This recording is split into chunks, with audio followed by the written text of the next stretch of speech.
Hey, MNCA here, and today thought I'd go through and show you guys the Winchester Model 140 Ranger. Now these were economically made guns, very cheaply made I might add, but very stout. This one is over 25 years old.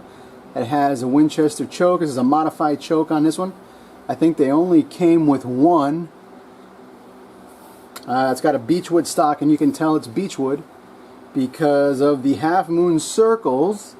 Let's see if we can get that. The half moon grain etched into the stock, and that's just the grain of the wood. Yep, there it is right there.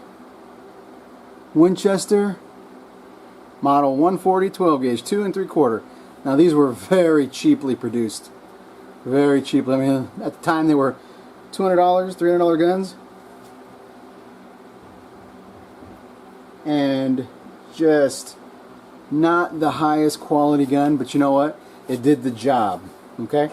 This one has been used for the last 25 odd years, I'd say, and it's never given us any problems. If anything, I think the ejector broke one time, and the ejector is that piece right in there. See a little thin piece of metal right in there? That flew out, and that was easy to fix. But otherwise, the gun is just dirty. It's sluggish. I'm going to show you what I'm talking about.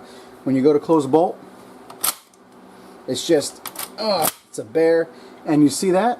It's not going fully into battery. So you have to give it a little push to shove and close. Otherwise, you have misfires. Now, this gun has been used. We used it the last couple days to do our dove season hunts, and we probably put in, say 200 rounds through it. So it's time for a cleaning.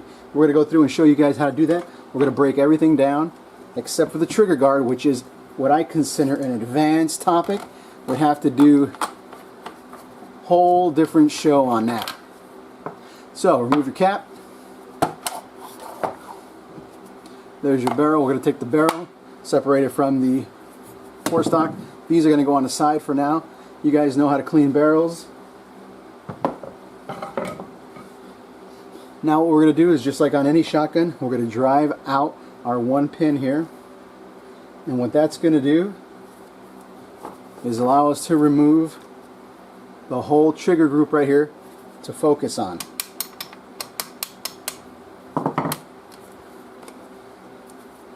Now, set this aside. Trigger group pulls out. Trigger group is nasty, dirty. Look at that. And depending on who you talk to, they're not worth taking apart. Okay? They are not worth taking apart. If you can, there's the dog leg. You guys seen our video before. There's the dog leg. That makes the shells feed. Here's your hammer. Right here. Pull the trigger. Do we have it on safe? No. Pull the trigger, hammer comes forward. There's the hammer, okay? Safety mechanism and everything. This thing is dirty, but this is not our main concern in this gun. This right here, we could take this apart, show you guys how to take it apart, but it will take another half an hour to 40 minutes to do that. So we're not going to do this. We'll concentrate on this on a different video. For now, what we're going to do is concentrate. This is basically field stripping. What we're going to do, take this, we're going to spray this down with carb cleaner.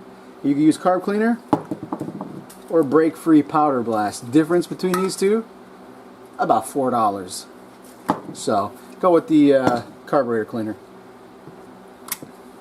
Now, if you can see right here, the recoil mechanism, since this is a semi-automatic shotgun, it's not fully automatic, not like the homophobes would lead you to believe. We're going to have to get everything out. Now, this is where the tricky part comes in. Here are the rods that create the action semi-auto, and what you're going to see is they have everything permanently staked in here. Don't try to remove this to think you could take these out to clean them. You can't. They're permanently attached. The springs that are in here, I'll show you the springs, the recoil springs right in there.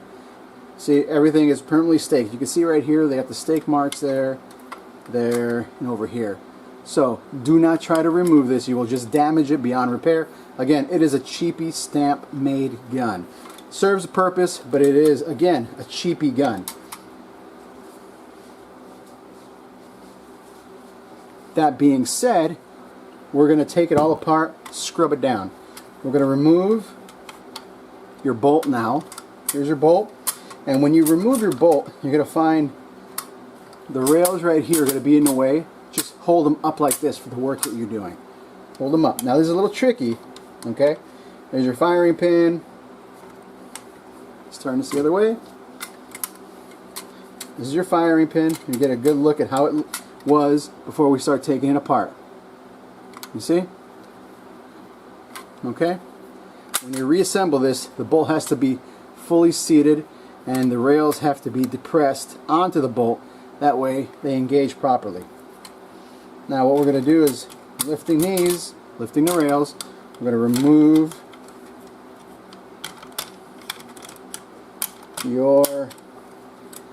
this is the bolt carrier, and it's all one mechanism.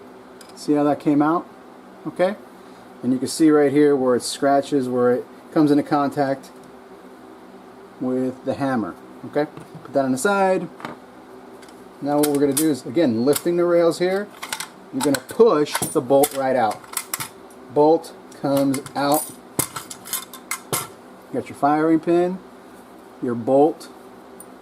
I'm going to put these in our parts bin here because we're going to wash these guys, scrub them up. Now the bolt, you want to take the bolt apart, which I'm assuming you would because look how dirty this is. This thing is dirty nasty. You got to remember, the extractor right here is under spring tension. There's a spring that goes in here. We knock this bolt out from the top. Okay? Look how dirty that is. Man! The gun has not been cleaned in a long time. Let's set the receiver aside, and you can see here the receiver, we've got a little bit what looks like flakes, look like metal shavings in there, and that's not good. So the gun has not been oiled up in a while. You can see right here where we showed you in the beginning, the ejector right here. You see how that sits in there, kind of wobbles around. This is the biggest part that breaks on these guns. And if you notice, you can see how it's attached. It is just with just like a little screw right in there. So you can order them, put them on. The guns, their parts are fairly reasonable, fairly accessible. Let's work on the bolt. Now the bolt, when you pop this out and line this up, you'll see it line up the hole in there. See that? You're going to line that up. You're going to drive it out with a punch. This pin will come out. When that happens, you're going to release. There's the spring in here, which keeps this under tension. That'll pop right out this way. So you want to keep your hand over it as it's going. Or you can just do it like that. Put it inside. I like to use a roll of duct tape. Isn't that great? Look at that. Pink and purple duct tape. Line this up.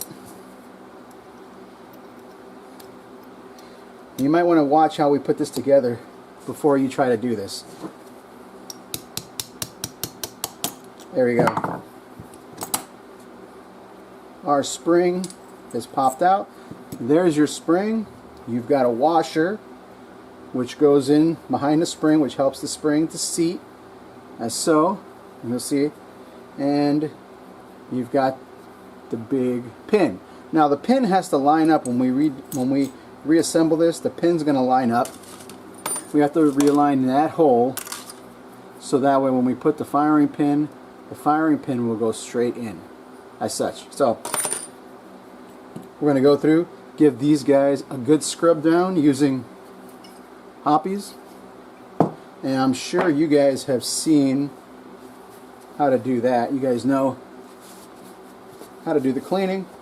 What we're going to do first is I want to get this guy, oh, there's the ejector right there, and that fit right in here, and the ejector is under spring tension Let me show you how that goes in. Alright, it's under spring tension with this guy pushing on him. So once you release this spring tension, ejector comes right out. Anyway, beefy bolt body. See? Pin. And this O-ring, if you look at it, it has actually this, it's not an O-ring, it's, you can see it's got a little bit of a gouge cut out of it right around the edge, and that's to help it seal, similar to the AR. See that? Kind of like cushions when you get a little bit of air in there. I'm hoping the camera will pick it up. So you want to make sure that's clean. This one's filthy.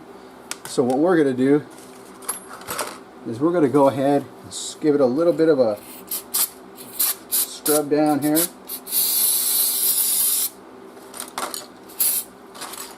Some guys like to use salt, not salt, what am I talking about? Soap and water, but brake cleaner works just as well. You can also see that we've got a lot of shavings on here. A lot of shavings, which means that this guy has not been properly lubed. So that'll help us remove a lot of the just the gunk and crap on here. Oh, there we go. And what we're going to do is just go through and clean her up. We'll probably hit it with some hoppies after this, just to make sure everything is nice and neat and clean. We'll show you where to go through. If you want to smooth it up a little bit, you can do a little bit of your own smoothing. Like, you know, we're all about smoothing your guns on this channel, so homemade smoothing, we'll do it and we'll show you. Stay tuned.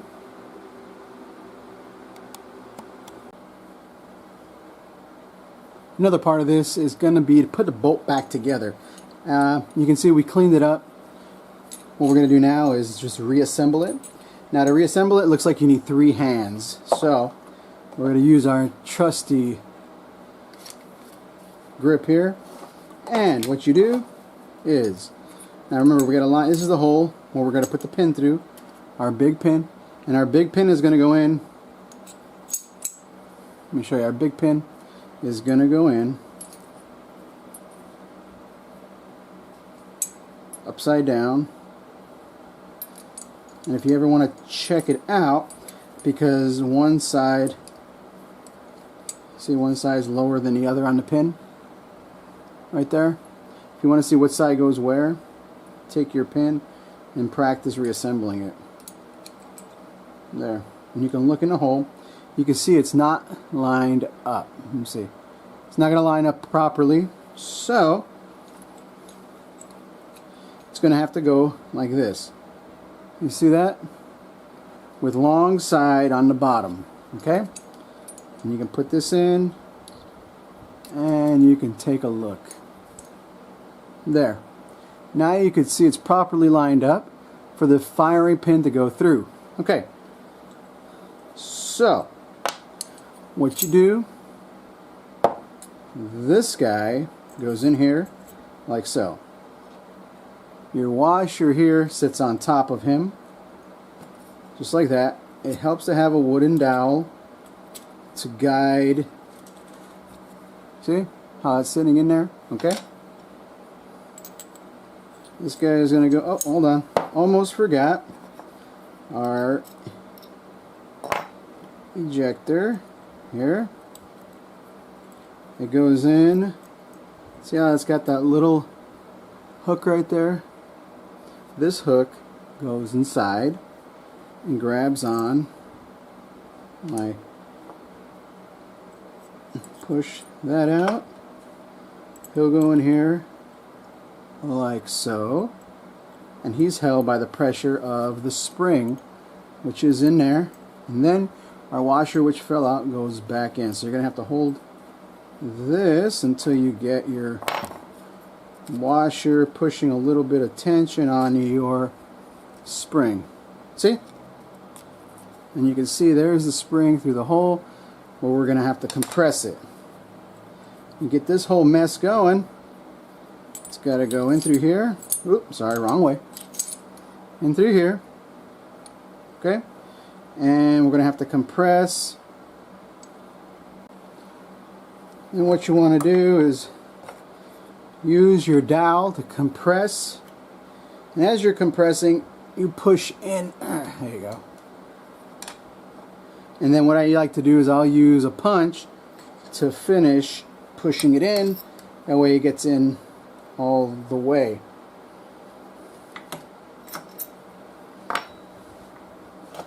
Sometimes a little bit of a whack is required, but you can see right here we've hit right in there all the way through, and we're seated good. See?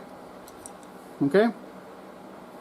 And if you're looking, we got lucky and we didn't have to straighten our firing pin hole.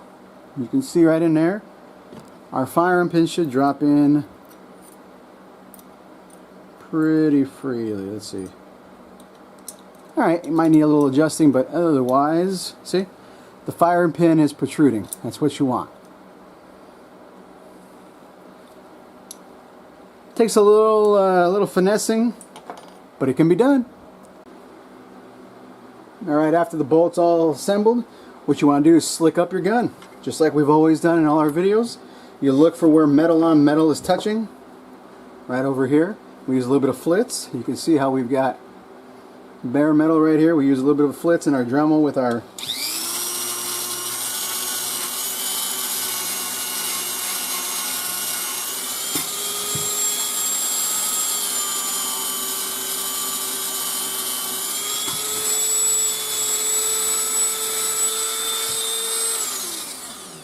we go through and do that. If you guys find it's a little rough, you can also use 600 grit paper to go over with. That will make it extremely, and we're barely touching this, so don't worry about using a backer. All we're doing is smoothing it out. And then hit it one more time with the Dremel. And the just barely, I mean, talking about 1/4 of a thousandths radius that you're going to put on here will help it be really smooth.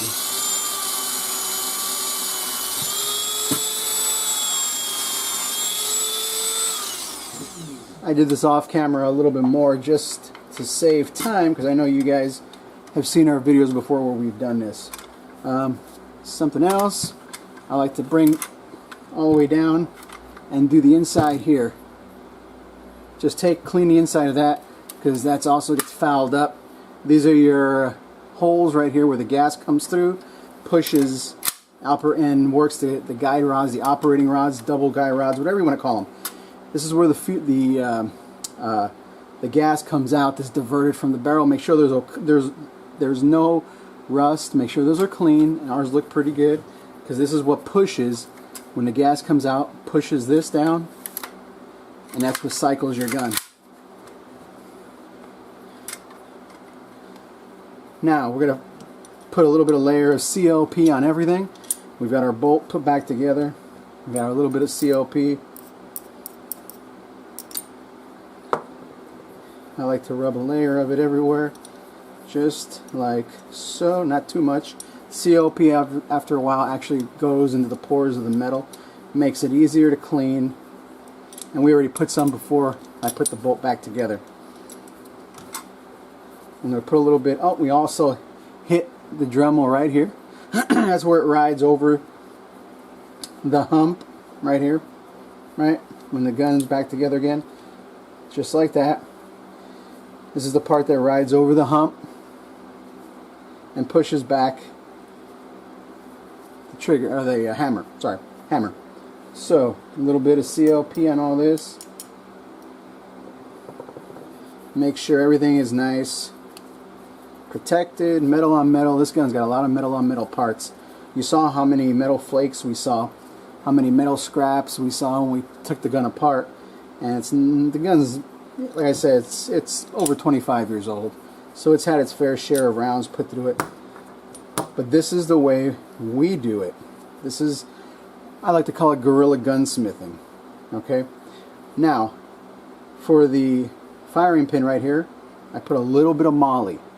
Just a little bit of moly in here. Okay? Since this guy gets the brunt of everything, you see how much I got on my finger? Just a little bit of moly. Just make sure everything's coated. Not on the tip of the firing pin though, and only on the base of the shaft of the firing pin. Base of the shaft. Okay? Right in there. And the moly will help protect this area, because since this area gets a lot of pressure and a lot of hammering on it. Otherwise, that's the only place I will do moly on this gun. And I tell you, this can's lasted me about 10 years. Otherwise, we use CLP on everything. Trigger group, you can see what we did with it. We cleaned the heck out of it, use a brush, just a plain old brush. Brush the hell out of it. Use some compressed air, use a compressor, whatever you got. Clean it up. We're not taking this one apart because this is a nightmare to put back together, and the parts are not readily available for this gun. It's just a value gun, like we said, value price gun, you know. So you've got to take care of it the best you can. And again, we hit it, our areas right here with the Dremel where we see metal on metal contact. The top of the skids right here. That's where these rails ride over. Okay. Now to put everything back together, we make sure we've got CLP on our rails, because everything is metal on this gun. You want to make sure you get in there. Light coat of CLP. You can access it through the breech right here, or through the opening. Get a little metal, get a little CLP on there. A little CLP on the opposite side. Make sure your gun's very, very thoroughly lubed up, but not dripping, because you don't want to attract any more powder than necessary. We're going to put some on the bottom over here, because you can see where the metal on metal is worn. So a little bit, just a dab of CLP on the bottom there. Work that. Now putting this gun together, it is a little bit tricky for these value guns, since they're so cheaply made. Everything is so tightly, goes in so tight. Put a little bit CLP on a bolt here. Just running out of CLP here. Alright. Because this is where it goes over everything. Okay? Rub it on there.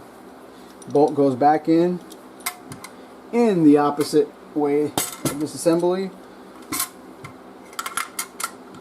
This is the part that will get you guys if you're not careful.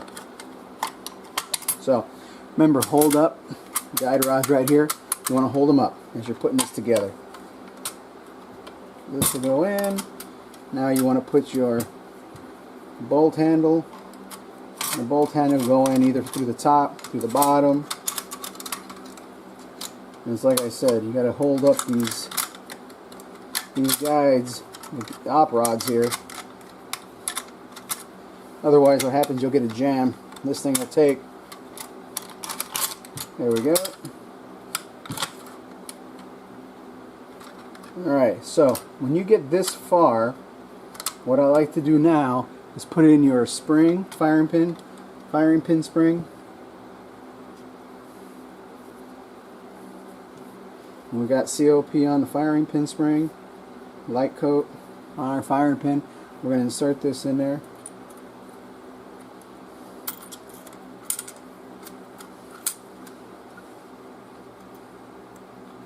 I'm doing this upside down.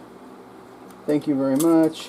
Alright, now what we're going to do is this right here, the little hook on the bottom right here. Let me see if I can show you. Where my index finger, that's going to hook onto the bottom base of the firing pin. Let me hook it on and I'll show you. But you got to make sure that the thing doesn't set first. So there.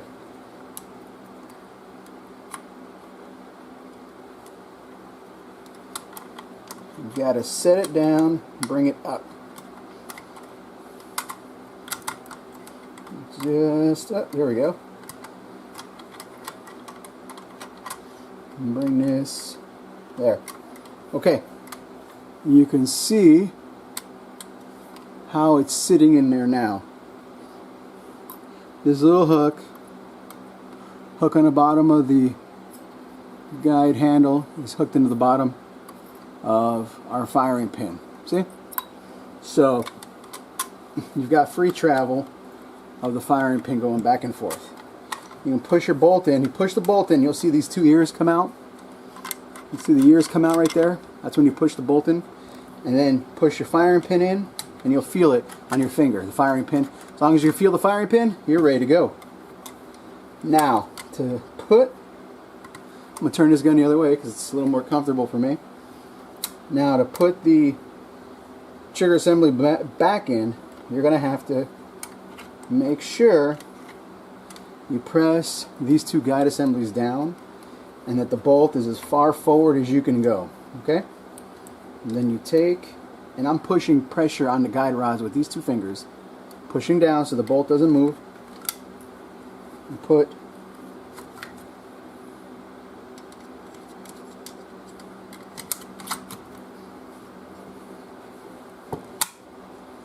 there we go. Back in.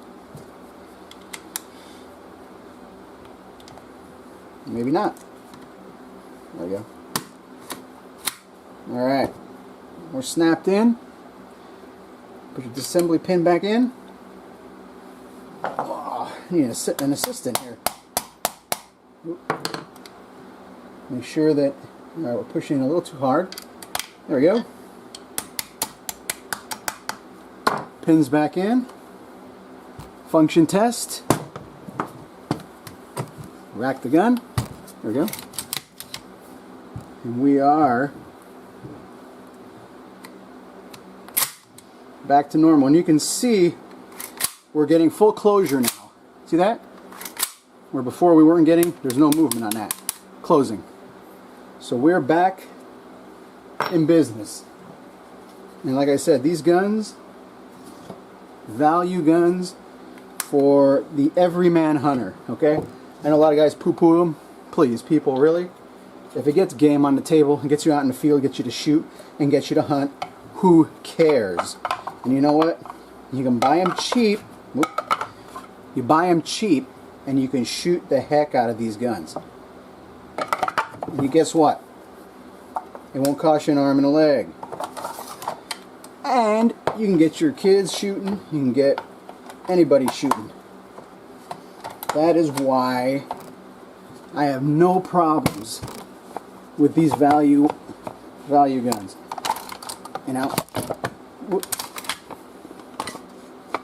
you hear guys talk about Berettas, and you know what? They are great, but the cost of them, real prohibitive to a lot of people.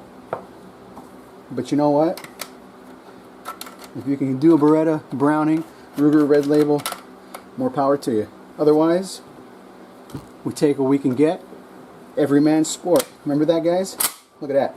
Beautiful, full battery closure. Took everything out. Everything is clean. This gun is ready for another 10,000 rounds. Well, maybe 5,000 rounds. Get any questions, comments, concerns? Send them on down. This has been the definitive guide to disassembly and cleaning and care for your Winchester 140 and 140 Ranger. Keep shooting, guys and gals.